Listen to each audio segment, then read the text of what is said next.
How can we archive dashboards in Salesforce? Well, officially, Salesforce doesn't have an archive button which we can use to just directly archive the dashboards at the back end. However, a recommended way to archive your dashboards, and the simplest way to do that, is to create a folder and move your dashboards into that folder. How does that work? Simply log into Salesforce and navigate to your dashboards tab. And over here, I can see that I have 4 different dashboards. Let's say I want to archive the service dashboard right here.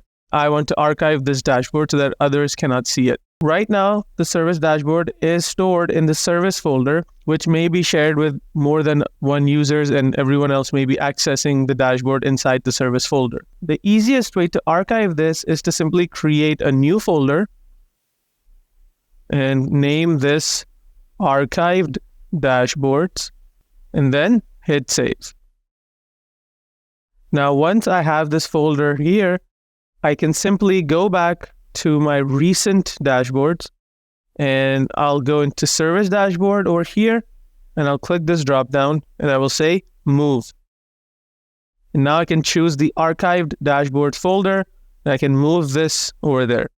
Now, it's important to note that the service dashboard has been moved to the archived folder, and this folder will be archived in the sense that I will not share this folder with anyone else. So only the system admin will have access to the archived folder, and any dashboards inside of this folder will be treated as archived. That's one recommended way of how you can archive your dashboard. The exact same method applies to archiving reports. Thank you.